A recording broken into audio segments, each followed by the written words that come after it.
I hope that some of you are really feeling that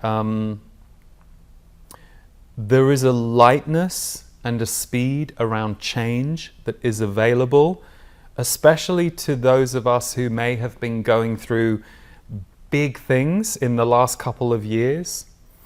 But equally, if you're right now in a shedding phase or in a chrysalis phase where you're hunkered down around a chronic or a difficult issue, or having a lot of stress in your life because of the needs or the difficulties of others. You know, so many of us have had to deal with grief in recent years in new ways, the loss of people we love, perhaps the loss of friendships or relationships that change, that it's not that the person dies, but that the death of the relationship we knew happens to us. So as we go through all of these things, you know, I'm always reminded by the Z's, we are shedding our personal karma and programming, things that we have personally gone through in our programming. It's a chance for us to let go of those. But everything we're made up of is collective as well. And I think sometimes when you're stuck in your own head going, why am I so hard on myself? Or why can I be so mean to people? I don't like it when I'm mean to people. It's like I get triggered and then I get mean or nasty. Why does that happen? We can over-personalize it, sure. And you can look at your soul, and some of it will be your soul. Some of it will be, this is my soul's path. But never think it's just all about you, because it never is. And I wish I'd understood that earlier in my life. Whatever programming we're running, it's collective. It's out there. Like someone said to me, why do you think you aren't very physically adventurous? Because what struck me when I was in that environment was, and I've noticed this before, when I'm in environments where there is a certain level of threat, I usually find my own place, and then I often end up supporting the people who are more scared than I am, which happened on this safari actually. There were a couple of people who were more scared than I was. So I ended up, you know, kind of, you know, now and then like helping them. But what I realized is I did not come from an adventurous family. You know, I didn't come from a family where adventure was part of the programming. Now my sister, my brother-in-law, she married a man, my brother-in-law, who's very adventurous. So her kids have all been raised doing big adventurous physical things because that's him. So I thought, wow, the influences that we have had can be so influential to who we become.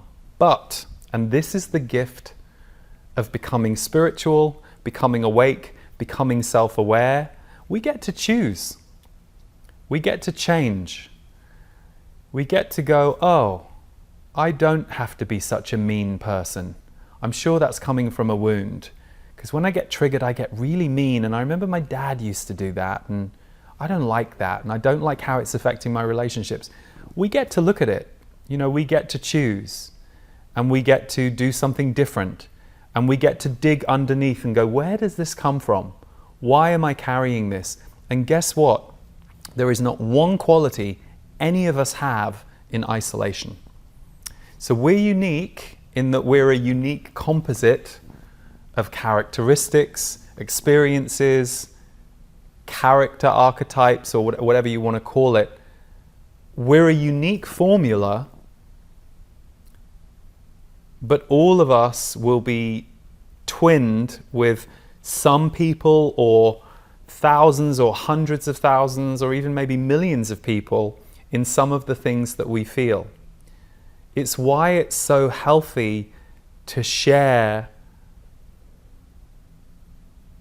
our fears, what we think are our flaws with people we know and trust, who are going to hold space for us when we go, you know, I realized I don't think much of myself. You don't want to say that to a person who doesn't like you, who wants to, oh, great, good, glad you brought it up, here we go. No, you want to say that to someone who you know has got your back, and they go, really? I think you're great. Thank you. I'm realizing I don't think much about myself, and I've just caught that it's getting in the way of my life. I could feel sorry for myself about this. I could use this as a way to get attention. I could spend a few years telling it to people so that people tell me how great I am. But then at a certain point, I'll get bored of that, because that's like eating McDonald's. I need a hearty meal. I need a nutritional meal. I need something that's going to take me further. Now I'm bored of that being a part of my story. I'd like to turn that part of me into something else, so that the part of me that doesn't think much of myself can grow up a bit. It was interesting, there was an experience that happened on the retreat, because of course it's a group of facilitators all having dinner together, and so that was very refreshing to be with other people who can reflect and ask questions, and somebody was talking about having a lower opinion of themselves than they thought they should have. And so this person got affirmed by everyone in the group. And I also thought to myself, and maybe that's okay. Maybe you don't need to have a really high opinion of yourself unless that's getting in the way of your life. If it isn't getting in the way of your life, you just don't care about having an opinion of yourself. To other people, it's really important. Maybe you can let that go. You've done so many great things in the world. People love you. Maybe that little wound is just a distraction from you living, and it's a place you go to kind of hide from the world and your life. There were so many things that were said to this person, and all of it could have been true. But I guess the reason I'm sharing all of this with all of you is, what part of your story or your behavior would you like to change or let go of in the next year? What part of your story or your behavior would you like to change or let go of in the next year? So, example could be, I would like to let go of the story that I hate exercise and I can't do fitness. As you announce that, your body goes, hang on a second, I don't want to do exercise. What does that mean? That's going to trigger me. That's going to bring up my trauma. We don't have to know today how it's going to play out. We don't have to know how to fix it, how to solve it, especially if our body starts panicking. But if our soul or our intuition plants a seed, that's why I say give it a year.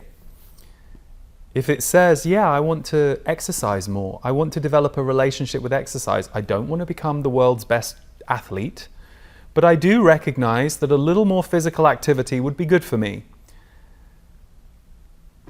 Let the wish and the desire be enough. Let that be an intentional placeholder for where you're going to go next.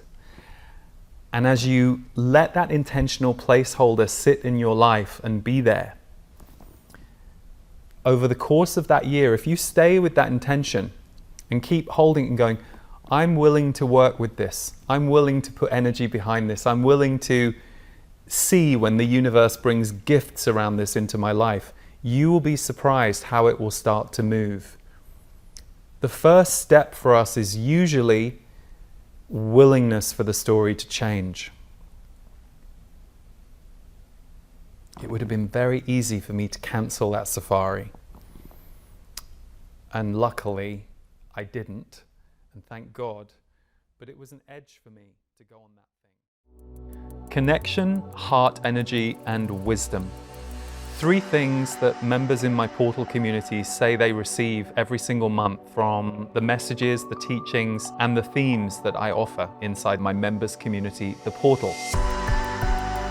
I'm really honored to have been serving my community this way for 10 years now. And when I first started the portal, it was so that I could go deep with my teachings, my channeling, and also answer member questions every month. I'm now thrilled that we can bring along other teachers, voices, healers to offer you a wealth of support tools every single month. With this being the 10th anniversary of the portal, my team and I are committed to sharing content that uplifts, inspires, and connects people to themselves and others. And so we will be celebrating the community in all new ways for this coming year. I do a big broadcast every month called Live with Lee and the Z's, where I channel my guides and they illuminate world events, things we're going through, things to cultivate.